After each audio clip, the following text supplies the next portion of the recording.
Hello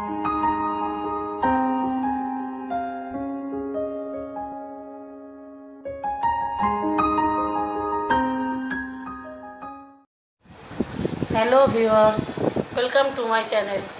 আজ আমি আপনাদেরকে গোলবাড়ি স্টাইলে মটন কষা করে দেখাবো, জামাই ষষ্ঠী স্পেশাল।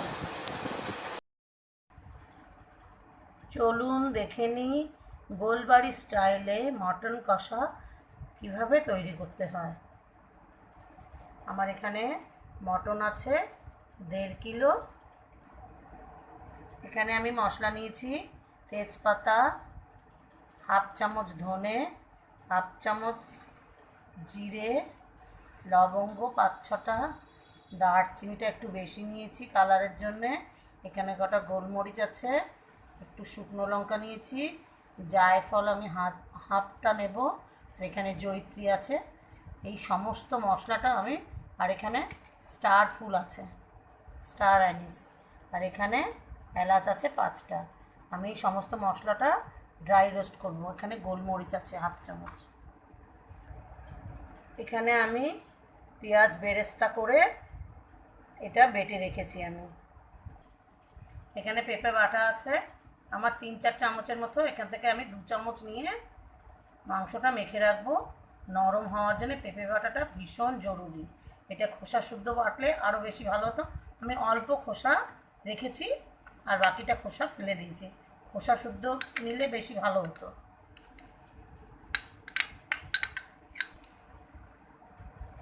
আমি 1 চামচ মতো একটু বেশি করেই নিলাম।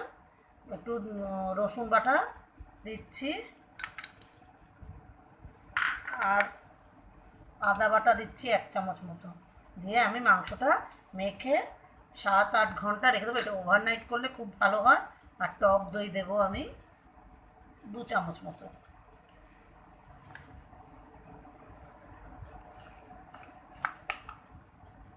দু চামচ টক দই দিলাম, দিয়ে আমি মেখে রেখে দেবো এটা। এবার আমি হাত ব্যবহার করছি।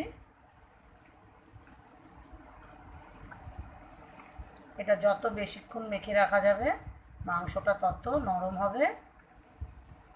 আর এই মাংসটাতে জল ব্যবহার করা যায় না, তো সেই কারণে একটু পেঁপে বাটাটা বা পেঁপের রস, কেউ পেঁপের রসও ব্যবহার করতে পারে, কিন্তু পেঁপে বাটাটা দিলেই বেশি ভালো হয়।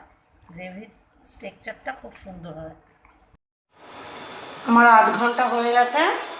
আমি এটা ফ্রিজে রেখেছিলাম, ফ্রিজ থেকে বার করে, তাও 1 ঘন্টা আগে আমি বার করে রুম টেম্পারেচারে নিয়ে এসেছি। এখন আমি এটা রান্না করব। রান্নাটা পুরো আমি সর্ষের তেলে করব। আমি এখানে 2 চামচ মতো তেল দিয়েছি, তার মধ্যে একটু সামান্য চিনি দিচ্ছি তেলটা ক্যারামেলাইজড করার জন্য। পেঁয়াজ ভেজে রেখেছিলাম, সেই তেলটা আছে, আমি সেই তেলটা এখন এর মধ্যে দিয়ে দেব। তেলটা আমার ক্যারামেলাইজড হয়ে গেছে। এখন আমি পেঁয়াজ ভাজা তেলটা দিয়ে দেব, তারপর পেঁয়াজ বাটাটা দেব। পেঁয়াজ বাটাটার প্রয়োজন এই কারণে, ঝোলের টেক্সচারটা খুব ভালো হয় গ্রেভি। গোটা গরম মশলা ফোড়ন দিলাম, পেঁয়াজ বাটাটা দিয়ে দিলাম তেলের মধ্যে। পেঁয়াজের কাঁচা গন্ধটা চলে গেলে আমি এর মধ্যে রসুন বাটা আর আদা বাটাটা দিয়ে দেব। আমি কিন্তু মাংসটা যখন মেখেছিলাম সেটা বলা হয়নি আমার, আমি একটু সর্ষের তেল 2-3 চামচ দিয়ে দিয়েছিলাম। আমি 1 চামচ রসুন বাটা দিয়ে দিলাম,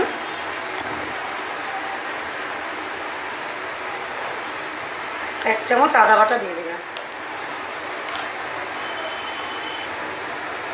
রান্নাটা কিন্তু পুরোটাই লো ফ্লেমে হবে। একটু সময় নিয়ে ধৈর্য ধরে রান্নাটা করতে হবে।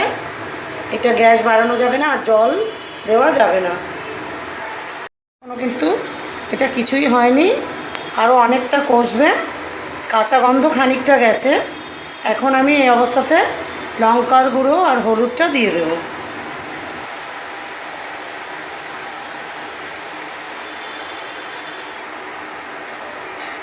নুনটা একটু পরে দেবো। এই হলুদ দিলাম হাফ চামচ মতো, আর হাফ চামচ মতো আমি লঙ্কার গুঁড়ো দেবো। ওখানে আমার গোলমরিচ আর শুকনো লঙ্কা ড্রাই রোস্ট করে যে মশলাটা আমি করেছিলাম তার মধ্যে শুকনো লঙ্কা আর গোলমরিচ ছিল, আর একটু কাশ্মীরি লঙ্কা আমি দেব। 1 চামচ মতো আমি কাশ্মীরি লঙ্কার গুঁড়ো দিলাম। আমার এখানে 1 চামচ মিষ্টি দই আর 1 চামচ টক দই বেশি ফেটিয়ে রেখেছি, এটা আমি এখন এর মধ্যে দিয়ে দেবো।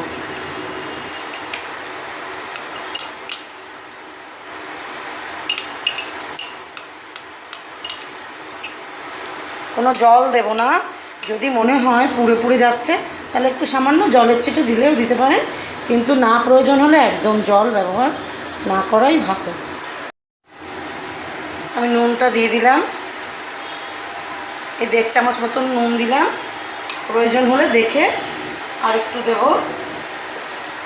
আর পেঁয়াজ বেরেস্তা যেটা আমি তৈরি করে রেখেছিলাম এইটা আমি দিয়ে দিচ্ছি। এটা আমি পুরোটাই দেব। এখানে আমার 3টে পেঁয়াজ আর 4 কোয়া মতো রসুন আর 2 টুকরো আদা একসঙ্গে ভেজে আমি পেস্ট করে রেখেছি।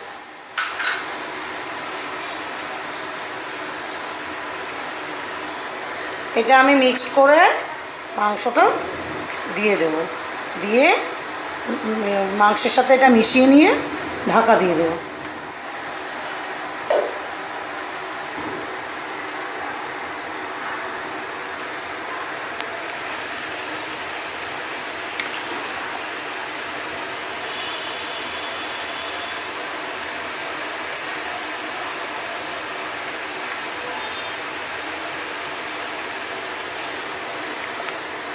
মাংস ম্যারিনেশনের যে জলটা এটাও আমি এর মধ্যে দিয়ে দিলাম, দিয়ে এখন আমি একটু মিশিয়ে নেব।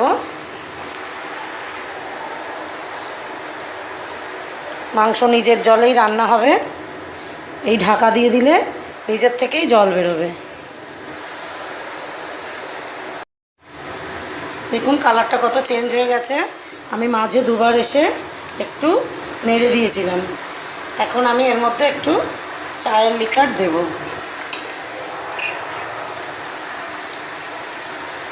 দু 3 চামচ চায়ের লিকার দেবো, এতে স্বাদের কোনো পরিবর্তন হয় না, কোনো গন্ধও লাগে না, কিন্তু কালারটা ঠিকঠাক আসে। 80% আর 20% হলেই রান্নাটা আমার কমপ্লিট হয়ে যাবে। এখন আমি ঘি দিয়ে দিচ্ছি, 1.5 চামচ মতো ঘি দেব। এই রান্নাটা করতে কিন্তু ধৈর্য ধরে রান্না করতে হয়, প্রায় 2 ঘন্টা সময় লাগে। 2 ঘন্টা না লাগলেও 1 ঘন্টা 45 মিনিট সময় লাগবে। কোনো জল ব্যবহার হবে না। যদি রেওয়াজি খাসি হয় তাহলে 2 থেকে 2.5 ঘন্টা সময়ও লাগতে পারে। আমি এখন এটা সমস্ত মিশিয়ে নিয়েছি, নিয়ে এটা আমি ঢাকা দিয়ে 10 মিনিট হতে দেব, 10 থেকে 15 মিনিট। তার মাঝে আমি মশলাটা একটু দিয়ে দেবো, ড্রাই রোস্ট করে রেখেছিলাম যেই মশলাটা, সেই মশলাটা আমি 2-3 চামচ দিয়ে দেব। সব দেওয়া বলা আছে। শুকনো লঙ্কা, তেজপাতা আর গরম মশলা মানে এলাচ, দারচিনি, জয়িত্রী, জায়ফল, লবঙ্গ এই সমস্ত দিয়ে আমি মশলাটা তৈরি করেছি। আর শুকনো লঙ্কা ছিল, গোলমরিচ ছিল, আমি তো দেখিয়ে দিয়েছি। ওর মধ্যে সমস্ত মশলাটা আমি ড্রাই রোস্ট করে মিশিয়ে বেটে রেখেছিলাম। এখন আমি এটা ঢাকা দিয়ে 10 থেকে 15 মিনিট হতে দেব।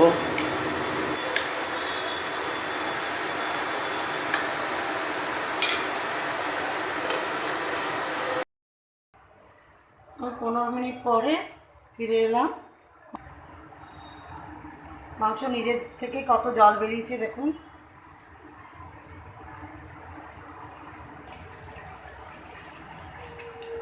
এখন নিজের থেকেই হবে। একটু নেড়ে দিলাম, আবার আমি ঢাকা দিয়ে দেব। আবার 15 মিনিট বাদে আমি ঢাকনা খুলে আবার একটু নেড়ে দেবো। এইভাবে মাঝে মাঝে একটু নেড়ে দিতে হবে। আর এটা ঢাকা দিয়ে লো ফ্লেমে এটা রান্না হবে। একটু ধৈর্য ধরে করতে হবে এই রান্নাটা, এটা আমার কাছে একজন রিকোয়েস্ট করেছিল মাটন দেখানোর জন্যে, আর সামনে জামাই ষষ্ঠী, একসাথে আমার দুটোই করা হয়ে গেল। জামাই ষষ্ঠী স্পেশাল গোলবাড়ির মাটন কষা।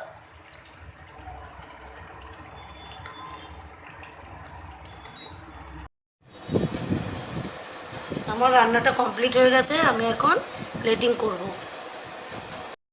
আমার রেসিপিটা কমপ্লিট হয়ে গেছে। আপনাদের যদি ভালো লেগে থাকে তাহলে লাইক করবেন, শেয়ার করবেন। আমি একজনের রিকোয়েস্টে এই রান্নাটা করেছি। আপনাদের যদি কোনো রিকোয়েস্ট থাকে তাহলে কমেন্ট বক্সে জানাবেন। আর আমার চ্যানেলটা সাবস্ক্রাইব করবেন, লাইক করবেন, শেয়ার করবেন। দেখুন, আমি একটু দেখাতে চাই কেমন সিদ্ধ হয়েছে। মাংসর কালারটাও সুন্দর চেঞ্জ হয়ে গেছে, একদম নরম হয়ে গেছে। ঝোলের স্ট্রাকচারটাও কি সুন্দর এসছে।